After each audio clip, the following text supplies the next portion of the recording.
I'm Randy Reid, editor of the Edison Report, and I'm here with Paul Tarricone, editor and now publisher of LD+A. Paul, welcome. Thank you, Randy. It's good to be here. And congratulations on the new promotion. I appreciate that. I appreciate that. Now, LD+A, of course, is from the IES, and IES is one of the partners in Light Fair, and we are here at Light Fair, and it looks like it's going to be a great show. Good to be back in New York. Yeah, I agree with you. I agree with you, and hope to see it here for a few more years. Now, Paul, I want to ask you, you've been with the Society for how many years? I have been with the Society for 12 years in March, and coincidentally, Randy here was president when I joined the IES. Okay, that's right. I've often tried to take credit for hiring you, although I had nothing to do with it. It was strictly Hanley, but I wish I could take credit for. So Randy has you have a special place in my IES heart, and embracing LD+A and my time as editor from the moment I joined. So. Well, LD+A is the preeminent magazine of the industry, and I read it every month. And Paul, we've seen so many improvements over the 12 years you've been here, but tell us some of the recent improvements you've made to the publication. Sure. We redesigned the publication in January of this year. Our feeling is every 3 to 4 years, a print magazine has to reinvent itself. Okay. We've done that in my tenure at least 3 times now.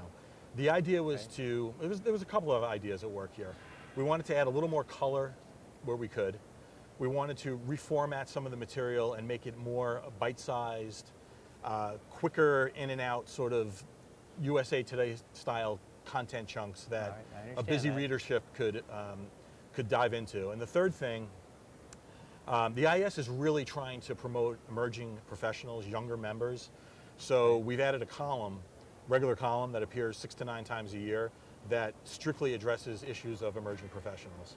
So we've gotten very good response on that EP column from some of the younger members, one of which was suggesting a whole magazine geared toward emerging professionals, which is a whole other endeavor, but it was good to hear that they're supportive of it. I know at the annual conference, they sure do a good job with the emerging professionals. It's reinvented the annual conference. And it really has. That's what we need, is we need these young people in our industry. Okay, a few other changes to the magazine. Well, you know, if we can talk about the digital piece, yes, that please might be, do. You know, our feeling is the non-print. Any publication really is competing for eyeballs, whether it's in your digital inbox, your email, or your desktop inbox, your hard copy inbox. So if you use that sort of mindset where you're competing for the eyeballs of your reader, you know that print alone will not get the job done in a fast-changing profession. So we've added a couple of digital products in the last few years. One is an EdisonReport newsletter, which comes out monthly, which is more news-focused than the magazine might be. The magazine is a monthly, so it's more analytical, project-driven, idea-driven, concept-driven. You don't have the luxury of hard news in a monthly publication, so that's where the e-newsletter and blasts have come in. The second piece, which we coincidentally just launched within the past few weeks, is a video digest newsletter where we take we had a sponsor from the industry, if I might mention who it is. I'm happy to do it. Osram sponsored our very first video digest newsletter, and part of their sponsorship was a video that they would use in lieu of an ad, and we would wrap some content around it. So they'd get their message out. It had to do with Frank Lloyd Wright's Taliesin House. Ah, okay. And we wrapped some LD+A content around that, and we blast that out to a readership beyond the LD+A or the IES membership, to the lighting universe in general. Okay, how often do you envision these videos coming out? Well, great question. That's an on-demand product, so if we have a sponsor, we would do it maximum 12 times because they're sponsoring one issue per month. So, but it's on demand. As soon as we can do it, we'll do it. On your e-newsletter, I want to tell you, you do a great job with content. You also do a great job getting through the spam filters, because I get mine every month and I look forward to it, and there's a lot of good information there. And so many times I sign up for these things and I find they're in my spam folder and they never get to me. So I think you're doing a great job with that. What is the circulation of the magazine now? Magazine sits at about 9,000, which is Okay. the IES membership. You know, Okay. and it'll vary depending on the month. Okay, so if we forget to pay our dues, we don't get the magazine. We'll give you a couple of grace issues, but beyond that, you're on your own. Okay, now how many people are in your department? We have 5, including myself. So Okay. I have 2 editors and 2 art directors.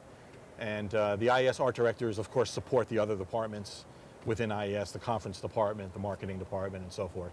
Okay, very good. What are some of the trends that you see in the industry right now? Well, if I was going to narrow it down to 1 or 2, I think light and health is something that's really hit a tipping point now in the industry, where there's probably enough research out there to support an effort by our industry to really promote it.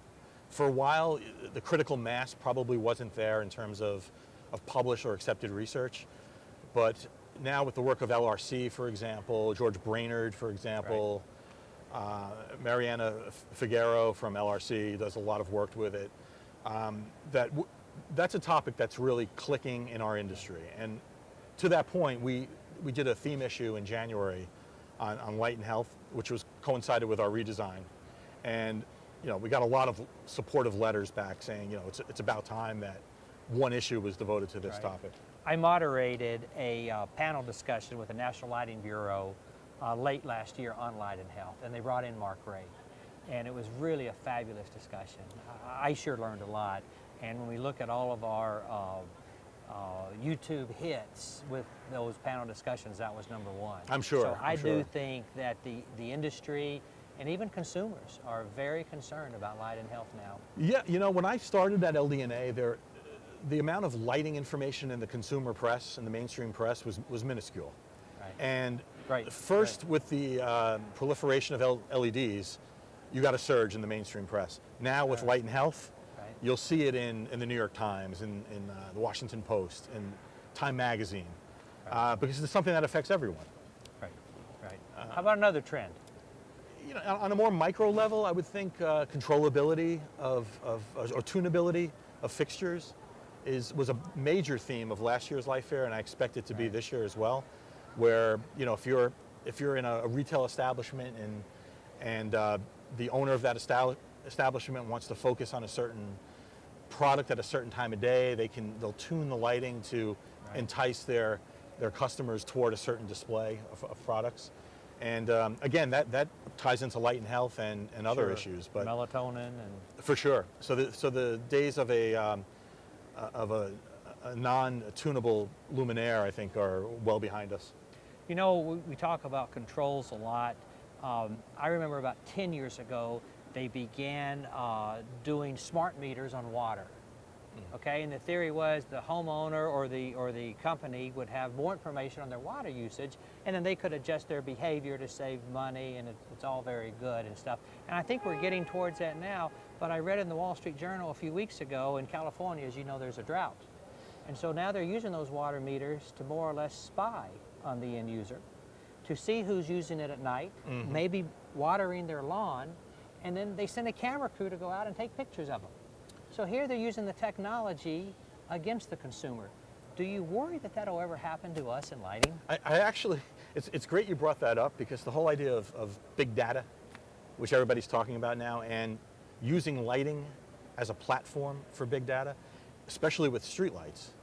It's a perfect platform for sensors that talk to each other and possibly monitor various behaviors that open up all kinds of questions about personal privacy and